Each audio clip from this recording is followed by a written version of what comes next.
you from Brandon's office. I promise I'll wipe it down when I'm done. And we're going to start 1 Peter chapter 3. We're actually going to skip the first few verses because that was going to be my dating lesson, and it's illegal to go on a date right now.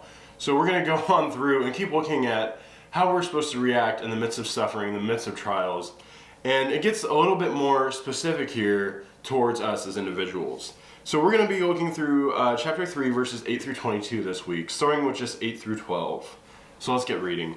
It says, "Finally, all of you be of one mind, having compassion for one another, love as brothers, be tenderhearted, be courteous, not returning evil for evil or reviling for reviling, but on the contrary blessing, knowing that you are called to this, that you may inherit a blessing.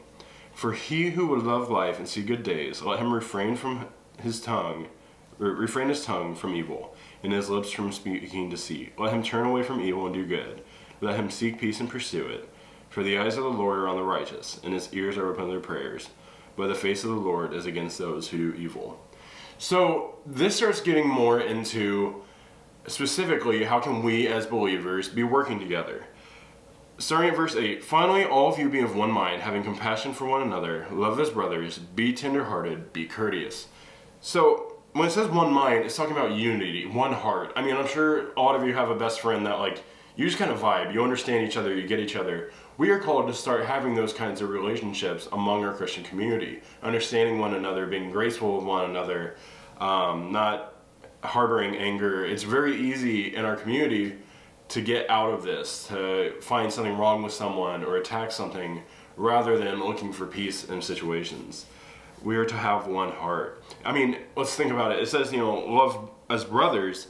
Thinking of my brothers, I know we still every once in a while have a squabble. I remember when we were working on my sweet luxury truck, we were replacing the bed. I remember it was just a stressful day and we were just getting at each other to the point where when we finally got back home, we had to hug it out in the parking lot of a Chinese buffet and just say, "I'm sorry, I got real testy back there." We got the job done though. It continues to say, "Have compassion for one another." That's concerns for the suffering of others, to sympathize with one another. It goes on, "Be tender-hearted, be courteous, be nice to one another, be tender." We are not called to be just super callous people, but instead checking on one another, loving one another constantly. How much do we actually think about ranking pain? Sometimes we like to one-up on one another with our pain stories, "Man, I could not sleep last night." "Well, I haven't slept in 2 years."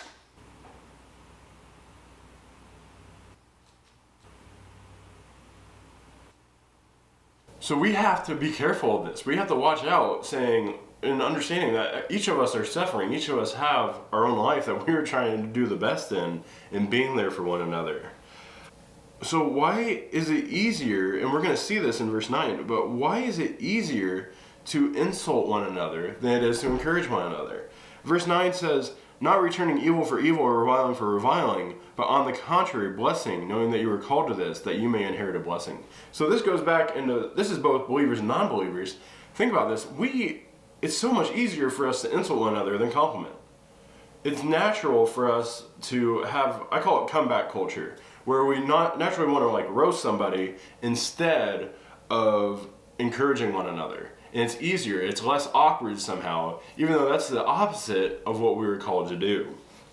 When we are attacked, we are called to kindness. And it says, you are called to this. That's a reward of God. God tells us, "Hey, I've called you to this and I want you to follow this."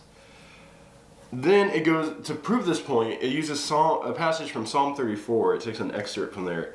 "He who would love life and see good days, let him refrain his tongue from evil and his lips from speaking deceit." So that's the thesis of what he's getting at. He's saying, if you want to live long, be known, if you want to show that Christian example, watch your mouth, which is one of the hardest things. James tells us that the tongue is like the rudder of a large boat, and that it's so small, but it can steer in such a large vessel. It goes on to say, "Let him turn away from evil and do good. Let him seek peace and pursue it." What it's saying is we have to pursue peace over pride, right? We have to know that it's more important that we settle things, that we don't attack others, that we work with one another in order to maintain peace in our community, rather than defending our own pride, which envelops us, rather than trying to come back with a better comeback or with a better reasoning, but understanding how do we work as a team to continue reaching people? How do we have grace with one another? It turns into a I'm going to get them first or I'm going to attack myself first mentality, rather than stopping the cycle and saying, how can I help others? We have to be the ones to say, I'm going to move on. I am going to be the peacekeeper. I am going to show that, and that needs to be visible to the communities outside of us. For the eyes of the Lord are on the righteous, and his ears are open to their prayers. But the face of the Lord is against those who do evil. I know that in practice, this is a hard thing. It's so hard to, day by day, just take something or see insult and return it with a blessing. That is not something we naturally do. But remind yourself who is behind you. Why are you doing this? And it helps. Know who you are in Christ. When people insult you, do you start to believe that and that's why you're defending it? Or are you looking at that and saying, no, I'm a child of Christ, I know who I am, and I have one person that I need to prove it to you, and that's my God.